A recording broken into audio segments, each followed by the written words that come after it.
qu'est-ce que vous faites pendant l'été? Bah, l'été, je lis. D'ailleurs, je lis aussi pendant l'année, et je lis absolument tout le temps. Et parfois, je trouve des livres qui sont mais juste tellement extraordinaires que j'ai envie d'en parler. Pour moi, un livre, en fait, c'est une rencontre. C'est pas un livre. D'abord, c'est une personne. C'est-à-dire qu'à travers un livre, je sens la personne qui l'a écrit réellement, je sens son engagement, je sens ses faiblesses, je sens ses passions. Et c'est une belle rencontre. Alors, vous me direz, on rencontre des gens exceptionnels tout le temps. Moi, j'ai la chance, en fait, par le métier que je fais, d'en rencontrer très souvent des gens exceptionnels. En tout cas, de ne voir que leur part, on va dire, exceptionnelle, parce qu'il y a justement, j'allais dire, une qualité de dialogue, une qualité de relation dans le cadre d'une consultation ou dans le cadre de mes séminaires qui est assez extraordinaire. Parce qu'il y a une intensité qui est incroyable, parce que les gens se livrent, il n'y a aucun faux semblant. Et ce que j'aime dans des livres, c'est que parfois, il y a ça. Vous avez des livres qui sont très mondains et qui sont au fond très inintéressants, parce que les gens, à chaque page, ils vous disent « Ah mais moi j'ai envie de faire un best-seller, j'ai envie de gagner de l'argent. » Oui, bah d'ailleurs Coco, ton livre est nul. Hein. Bon, ok. Donc ça peut arriver. Mais il peut arriver que tout à coup quelqu'un vous livre le cheminement de sa vie et vous livre une petite part de son âme. Je vais vous parler d'un livre, puis d'un autre, dans lequel effectivement j'ai pensé que tout à coup il y avait quelque chose d'inouï qui s'était passé. Alors le premier dont je vais vous parler, c'est Sébastien Henry, se reconnecter à soi, agir pour les autres, la clé d'un bonheur durable. Oh, Sébastien Henry, c'est un monsieur qui a eu un parcours devant lequel on a envie de dire mais chapeau, vous êtes incroyable. D'après ce qu'il dit, d'après ce que j'ai compris, en fait, il était homme d'affaires à Hong Kong et puis à un moment, il en a eu assez, il s'est dit, bah ça sert à rien, hein, j'ai envie d'autre chose. Et il a entrepris, on va dire, vous savez, vraiment un retournement complet de regard, comme on dit en grec, une métanoïa absolue, c'est-à-dire qu'il s'est retourné vers sa vie, vers ce qu'il était, et il s'est dit, mais qu'est-ce que je fais là?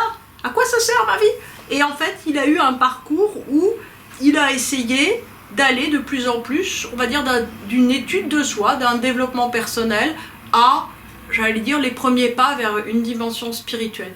Et pour lui, à mon avis, si vous voulez, il a compris quelque chose d'incroyable, il a compris qu'on n'avançait pas seul. C'est-à-dire qu'il a compris que si, en gros, vous voulez véritablement être vous-même et si vous voulez véritablement avancer profondément, qu'est-ce qu'il va falloir faire à un certain moment? Vous lâchez.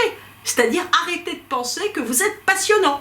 Il va falloir, comme il le dit quelque part dans son bouquin, il dit arrêtez avec le développement personnel. Je ne sais pas si je vais retrouver la page, pas forcément, mais enfin, si vous voulez, l'idée c'est qu'il peut y avoir une forme d'addiction au développement personnel. Moi, c'est la première chose qui m'a plu dans son livre. Parce que je me suis dit, oui c'est vrai, c'est-à-dire que le marché du développement personnel peut devenir une espèce de consommation de chouette, qu'est-ce que je vais encore apprendre sur moi et moi-même, et ça va être génial, et moi, bon.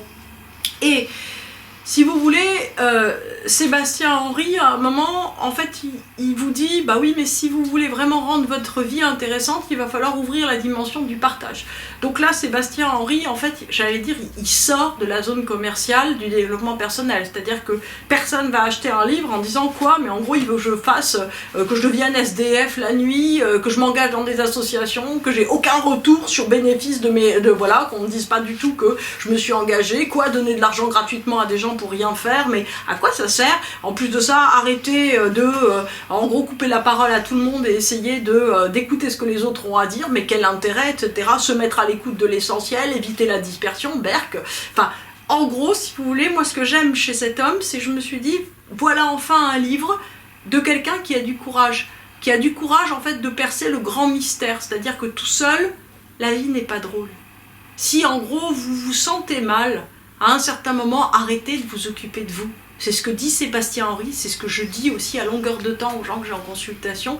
À un moment, dites-vous, mais oui, mais comment je pourrais aller bien tout seul?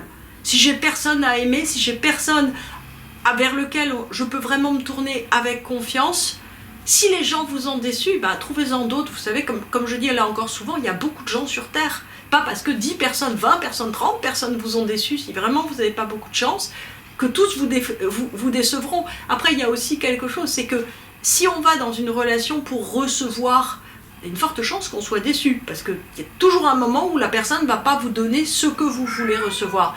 Par contre, si vous voulez rentrez dans une relation pour donner, ce qui est le principe effectivement de, si vous vous engagez dans une association, dans l'humanitaire, dans une transformation de vie qui vous rapporte rien, et bien là, forcément, qu'est-ce qui va se passer ?